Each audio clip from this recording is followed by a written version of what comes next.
Olá, hoje quero falar um pouco a respeito de um assunto interessante. Vamos falar sobre curiosidade, sobre o futuro, sobre profecias.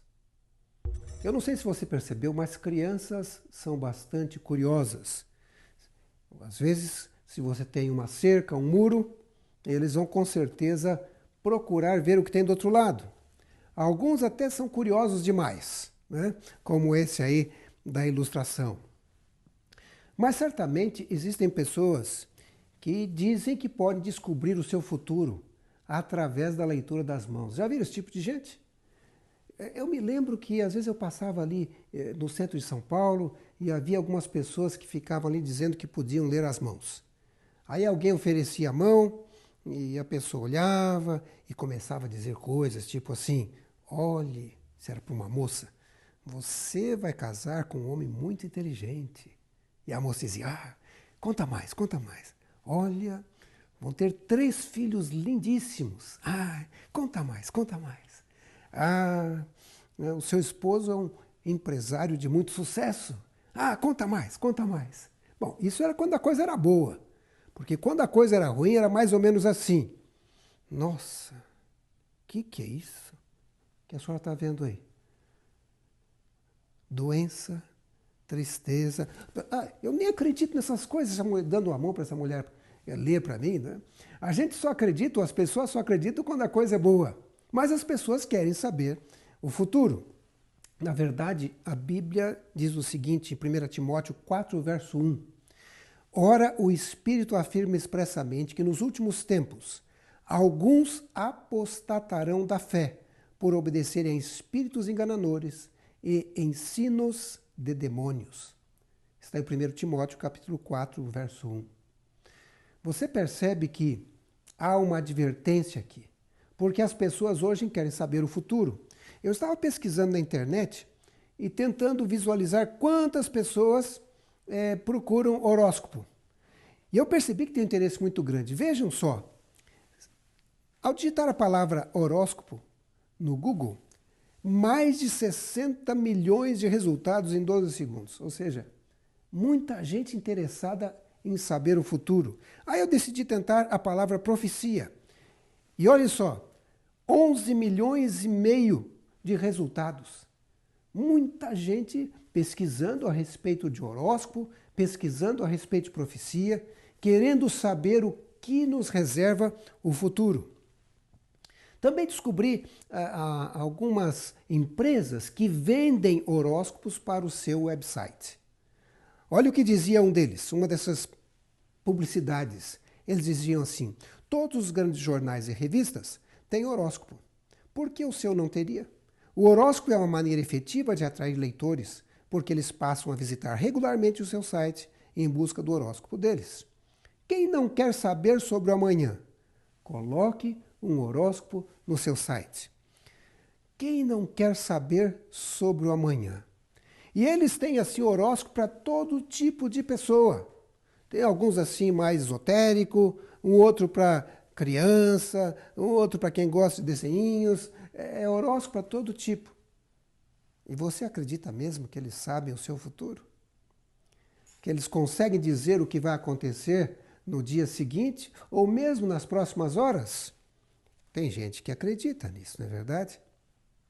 Eu também descobri que muitos filmes têm sido feitos ultimamente com esse tema do fim do mundo, o que reserva amanhã, o que vai acontecer. Alguns filmes têm nomes bastante sugestivos, né? E alguns nomes, inclusive, com alguns temas ou títulos bíblicos. Um filme que fez muito sucesso é esse filme, Knowing. Em português, ele recebeu o nome de Presságio. Esse filme conta a história de uma menina que tem certas visões ou escuta certas coisas e coloca uns números no papel, e uma pessoa, muitos anos depois, consegue decifrar ali alguns códigos e, finalmente, ele descobre o futuro do planeta Terra. E uma coisa interessante, as pessoas ficaram impressionadas e fascinadas com esse filme, porque ele fala sobre o futuro. E Presságio foi lançado em 3.332 cinemas nos Estados Unidos e Canadá, em março de 2009, e alcançou mais de 24 milhões apenas no primeiro final de semana. Ou seja, milhares de pessoas interessadas em alguma coisa que fala sobre o futuro. Um outro filme bastante sugestivo foi o filme 2012. Também fala a respeito do final do mundo. E note que sempre esses finais do mundo são realmente o final de tudo, né? São desastre em cima de desastre. No caso desse filme, até o Rio de Janeiro não escapou, né? O nosso Cristo Redentor ali quase que foi destruído, ou melhor, no filme foi destruído. E olha o que dizia o cartaz do filme. Nós estamos avisando. Nós estamos advertindo. Olha o que pode acontecer ou o que vai acontecer. Esse filme, chamado 2012, em sua primeira semana alcançou 65 milhões de dólares. E em todo o mundo alcançou 800 milhões de dólares. Foi a quinta maior bilheteria de 2009 e a 33ª maior bilheteria de todos os tempos no mundo. Pessoas interessadas em saber o futuro. Mas sabe, existem muitos falsos profetas. Pessoas que dizem que sabem o futuro, mas não resistem a nada. 1 João 4, verso 1 diz o seguinte: Amados, não deem crédito a qualquer espírito, antes provai os espíritos se procedem de Deus, porque muitos falsos profetas têm saído pelo mundo afora. Muitas pessoas têm enganado a humanidade com suas profecias, na verdade, falsas profecias. Não são profecias vindas de Deus, e Deus é aquele que conhece tudo, conhece o passado, conhece o presente e conhece o futuro. E pode, inclusive, moldar a nossa vida de tal forma que tenhamos uma vida abençoada no futuro. E quando eu olho esses falsos profetas, que a Bíblia menciona, e que Jesus fala deles também, especialmente em Mateus 24, onde ele diz que falsos profetas poderiam aparecer, a gente percebe que isso tem sido uma constante. Por exemplo, esse sujeito chamado Michael Nostradamus, ou Nostradamus, como é conhecido, tem um livro chamado As Profecias de Nostradamus. E perceba o seguinte, eu vou olhar apenas uma das profecias que ele escreveu. Ele disse assim: conflitos entre grupos raciais, étnicos e nacionalistas na Europa Ocidental culminarão no uso de armas nucleares. Milhões não apenas ficarão feridos, mas morrerão. O que é hoje considerada uma civilização europeia será apenas uma memória distante. Na verdade, isso não se cumpriu. Algumas pessoas dizem que 70% das profecias de Nostradamus se cumpriram. Mas quando as pessoas começam a destacar ali, item por item, dizem que são muito poucas. Não chega a 10% das supostas profecias. E algumas, inclusive, têm interpretações incorretas. Não faz nenhum sentido. Um outro profeta desses final de tempo é o Edgar Cayce. Ele escreveu um livro com as suas profecias. Ele é conhecido como o profeta dorminhoco ou profeta sonolento. E ele diz o seguinte: haverá a maior crise financeira em janeiro de 2000, 15 anos atrás. Tempestades de gelo e de raios estarão por todo os Estados Unidos e Europa Ocidental, matando milhões ou mais de pessoas inocentes que perderão seus lares e salários na crise de janeiro. Você lembra disso? Não, né? Porque não aconteceu. Foi uma falsa profecia. Algumas pessoas ficaram olhando isso, mas não aconteceu. Uma outra coisa que ocorreria nos últimos dias, Jesus disse, seria a vinda de falsos messias. Olhe Mateus 24, 4 e 5, Jesus disse assim: vede que ninguém vos engane, porque virão muitos em meu nome dizendo, eu sou o Cristo, e enganarão a muitos. Deixe-me apresentar alguns falsos cristos. Um deles é esse aí. O nome dele é Sergei Anatolievich Torop. Ele vive na Rússia. É um Cristo russo. Uma pessoa boa, aparentemente do bem, promove a paz, tem um lugar onde ele vive ali com os seus seguidores, vegetariano, o que mais que eu poderia falar dele? Fala de paz, as pessoas o adoram, ele aparece não sempre, mas vem ali para um lugar onde as pessoas podem vê-lo. Mas realmente ele não é um Cristo. Ele é um falso Cristo. Nós conhecemos bem este Cristo. Esse é o Henrique Cristo, que é o Cristo brasileiro, né? Também se diz ou se autoproclama filho de Deus. Ele tem o seu altar, onde ele se senta e ali é venerado. Tem inclusive também algumas, como é que poderia dizer, sacerdotisas ou coisa do gênero, que estão ali para servi-lo. Esse é o nosso falso Cristo, né? O Cristo brasileiro. Eu atualmente estou morando em Nairobi e descobri que lá também apareceu um falso Cristo. O nome desse falso Cristo, ou pelo menos como as pessoas o identificaram, diziam que ele era o Maitreya. Ele apareceu em Nairobi em 1988. Os jornais noticiaram a aparição desse falso Messias. E se você olhar no recorte do jornal, ali na extrema direita, está escrito assim: teria Jesus Cristo vindo à nossa cidade, ou a esta cidade? E ali tem um testemunho de uma das pessoas, um rapaz chamado Job Mutungi, testemunhando a respeito da vinda desse Messias. Por que eu digo que é um falso Messias? Primeiro, ele apareceu, não se sabe de onde, mas na hora de ir embora, ele desapareceu. Não, ele não desapareceu assim como num passe de mágica. Ele entrou num carro e o carro levou ele embora.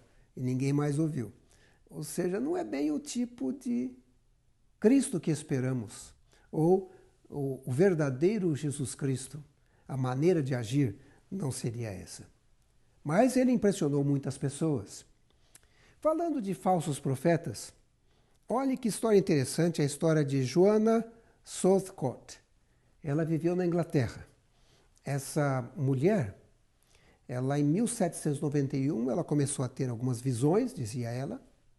Em 1801 começou a publicar alguns livros sobre profecias, advertências. E em 1813 ela anunciou que se tornaria a mãe de Siló.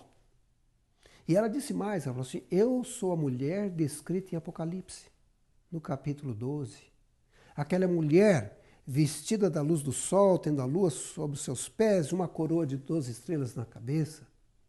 E muitas pessoas começaram a seguir essa mulher. Como ela seria a mãe de Siló, então eles começaram a preparar o berço para Siló. Então veja ali o berço de Siló, aquele Messias que viria, não é verdade? As roupinhas estavam fazendo ali, muitos seguidores participando desse movimento. E ela também passou a vender passaportes para o paraíso. Se você quisesse ir para o céu, então ela venderia um passaporte. Aliás, uma advertência, existem algumas igrejas hoje ainda que vendem algumas coisas que não tem nada a ver com a Bíblia. Vendem certas curas, vendem certas bênçãos, e no caso dela, ela vendia passaportes para o paraíso. Ela mesma assinava. E se você pudesse ler o que está escrito ali, ela dizia: olha, se eu tivesse comprado o passaporte, estaria assim escrito: Jonathan Conceição, o selado do Senhor, ou aquele que foi eleito, aquele que foi redimido, vai ter direito à árvore da vida, vai ser feito herdeiro de Deus, vai se unir com os herdeiros de Cristo, e para tornar verdadeiro isso, ela assinava embaixo. Olha só, passaporte para o paraíso. Coisa impressionante. Mas, se você pensar bem, que ninguém ia acreditar nisso, não é verdade, porque muitas pessoas acreditaram. Ela, inclusive, garantia um lugar entre os 144 mil. Olha, um grupo de eleito especial que aparece em Apocalipse 14, verso 1. Em 1814, o bebê não nascia, ela havia anunciado o bebê e ela não estava nem grávida, e ela teve uma crise nervosa e acabou falecendo. Os 100 mil seguidores não podiam acreditar que tinha perdido a sua líder. E eles disseram assim: não, ela está dormindo, ela não morreu. E pediram, dê pelo menos uma semana para ela ter uma chance de ressuscitar. Mas ela nunca ressuscitou. Realmente ela morreu, sem ter dado à luz o Siló, o prometido. Mas ela tinha deixado uma caixa. E ela disse o seguinte: nesta caixa está a solução para todos os problemas do mundo. Quando o mundo estiver em crise, quando o mundo estiver em problemas, abram a caixa. Mas só quando o mundo estiver em crise, uma crise realmente violenta, problemática. E essa caixa ficou lá guardada e as pessoas começaram a pensar: o que será que tinha nessa caixa? O que será que tem nessa caixa que pode resolver os problemas do mundo? E o mundo começou, especialmente a Inglaterra, começou a entrar em problemas e a solução estava dentro da caixa. E as pessoas pensavam: o que tem na caixa? De repente ia melhorar o mundo, ia melhorar a Inglaterra. A gente devia abrir essa caixa. E alguns começaram a fazer, inclusive, alguns pedidos públicos. Olhe, alguns cartazes grandes apareceram pela cidade, onde estava escrito: crime, banditismo, perplexidade. Até quando isso vai aumentar? Até que os bispos da igreja de Joana Southcote abra a caixa. Por favor, nós estamos com problemas aqui no nosso país. Vamos abrir a caixa. Não apenas assim, mas também colocaram nos ônibus, aqueles ônibus de 2 andares lá da Inglaterra, eles punham lá assim: problemas na Inglaterra estão aumentando. Até quando os bispos vão permanecer com essa caixa fechada? Abram a caixa. A solução para os problemas está nessa caixa. Então, como muita gente pediu, então eles fizeram uma cerimônia. E nessa cerimônia estavam várias pessoas presentes ali. E eles decidiram abrir a caixa. Eu imagino que você está curioso para saber o que tem dentro da caixa, né? Afinal de contas, todos os seus problemas podem ser resolvidos com o que tem dentro dessa caixa, não é verdade? Pois bem, eles abriram a caixa. Aqui você tem uma radiografia do que tinha dentro da caixa. Mas eu vou lhe dar uma ideia do que tinha dentro da caixa. Tinha 56 itens. Entre outras coisas, uma pistola, uma caixa de dados, uma bolsa, diversos livros, um bilhete de loteria, que não ganhou, e uma touca de dormir. Como é que isso podia resolver os problemas do mundo? Claro que virou motivo de piada. Hoje essa caixa se encontra lá em um museu de coisas bizarras. O único livro que tem a solução para os problemas de todas as pessoas é este livro aqui, é a Bíblia. Este livro, ele realmente mostra o passado, o presente e o futuro. Este livro, na verdade, é uma espécie de uma linha do tempo, que começa lá na criação do planeta Terra e vai até a redenção nos últimos dias e passa mais ainda. Se você ler o livro do Apocalipse, ainda passa 1000 anos depois de que o problema, os salvos estarão nos céus. Esse livro é um livro que merece ser lido, tem transformado a vida de muitas pessoas. Na verdade, é uma coleção de livros. 40 autores escreveram esse livro por um período de 1.600 anos. E, na verdade, nós temos aqui 66 livros que foram colocados juntos. Uma parte deste livro, aqueles que foram escritos antes de Jesus, é chamado de Velho Testamento, e os que foram escritos depois de Jesus é chamado de Novo Testamento. Muito importante, tanto o Velho quanto o Novo, tem transformado vidas de muitas pessoas. Deixe-me mostrar algumas profecias da Bíblia, só para vocês terem uma ideia como Deus sabe o futuro e como, quando Ele diz que vai acontecer, realmente acontece. O primeiro texto está em Isaías, capítulo 14, 24 e 27. Você pode ler aí na tela. Diz assim: jurou o Senhor dos Exércitos, dizendo: como pensei, assim sucederá. Como determinei, assim se efetuará. Porque o Senhor dos Exércitos o determinou. Quem, pois, o invalidará? A sua mão está estendida. Quem, pois, a fará voltar? Na verdade, quando Deus determina alguma coisa, realmente acontece. Ele diz mais através do profeta Isaías, no capítulo 46, verso 9 e verso 10. Lembrai-vos das coisas passadas da antiguidade, que eu sou Deus, não há outro. Eu sou Deus e não há outro semelhante a mim, que desde o princípio anuncio o que há de acontecer e desde a antiguidade as coisas que ainda não sucederam. Realmente esse é o nosso Deus. A Bíblia diz que toda a Escritura é inspirada por Deus. Isso está em 2 Timóteo capítulo 3, verso 16. E mais, 2 Pedro 1,21 diz que homens santos falaram da parte de Deus, movidos pelo Espírito Santo, ou seja, escrevendo a palavra de Deus, escrevendo a Bíblia e nos mostrando o caminho a seguir, ou mostrando o que passou, o que aconteceu no passado. Deixe-me falar um pouquinho do Egito. Aqui você tem essa máscara de Tutankhamon, que está no Museu no Cairo. As pessoas que vão ao Egito ficam fascinadas com o que vem ali. A história passada diante dos nossos olhos, as pirâmides, a esfinge e tantas outras coisas mais. Na verdade, a maior pirâmide que tem é a grande pirâmide de Kéops.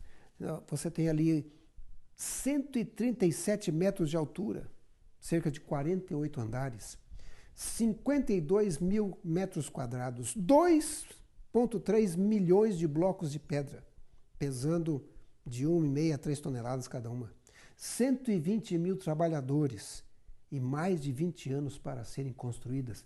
Dizem os historiadores que elas não eram assim toda quebradiça, mas era lisinha e havia uma camada de ouro em algumas partes para brilhar e ficar bonito.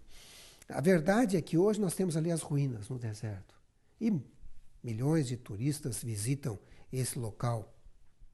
Mas vejam o que Deus disse em Ezequiel capítulo 30, verso 13, a respeito do Egito.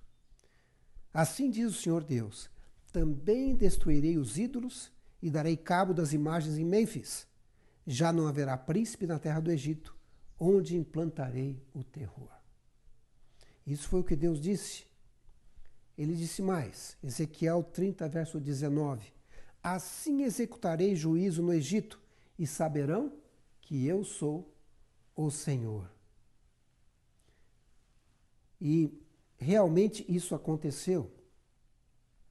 Ou seja, o Egito começou a ser destruído. Ezequiel traz ali uma série de profecias contra o Egito. Hoje nós podemos ver o Egito como ruínas.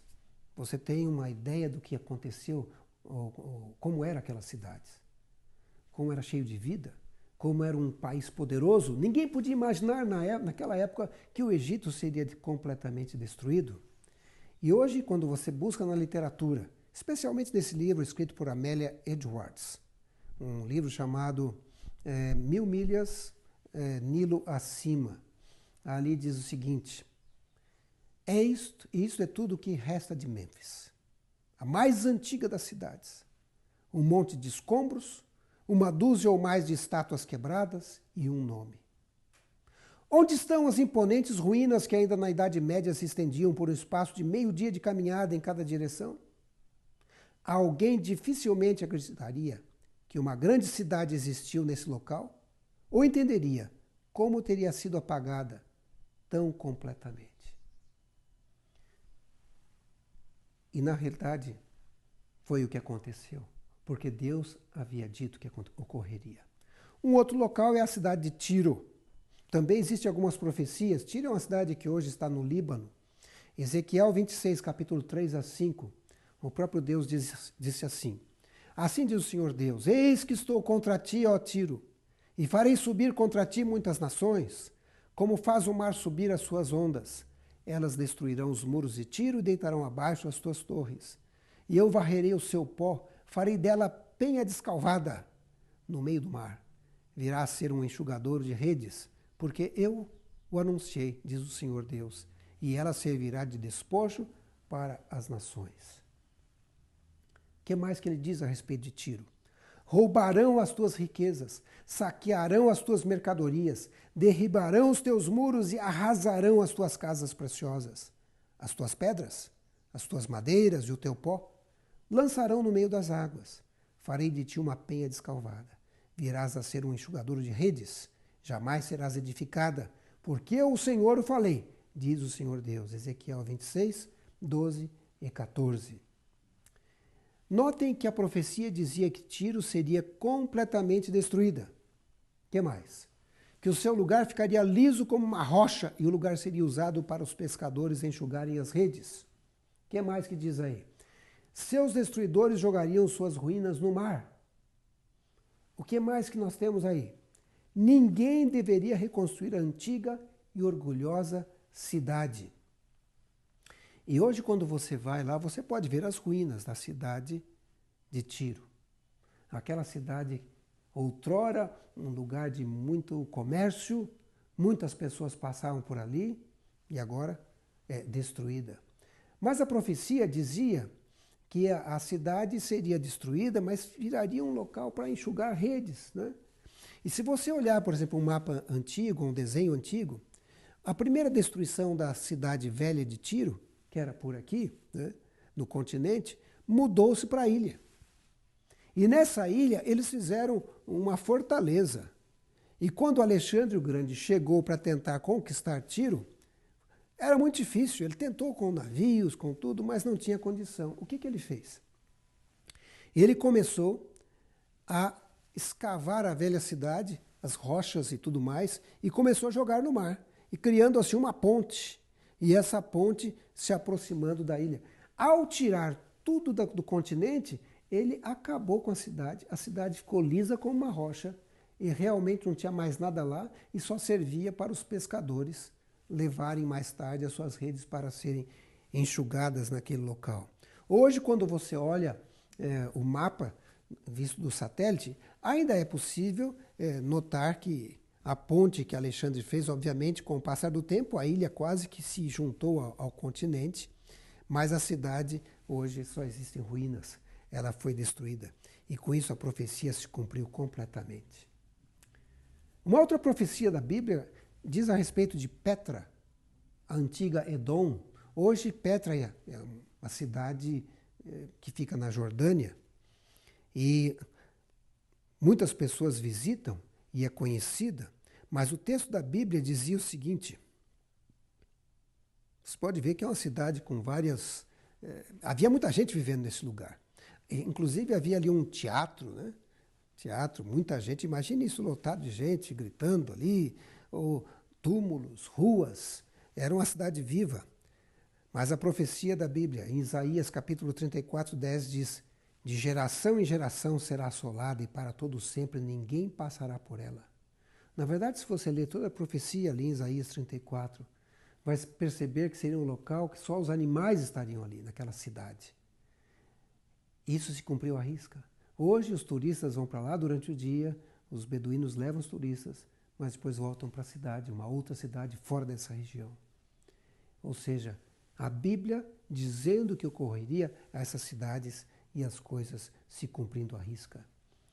O livro de Isaías, capítulo 40, verso 8, diz: seca-se a erva, cai a sua flor, mas a palavra de nosso Deus permanece eternamente.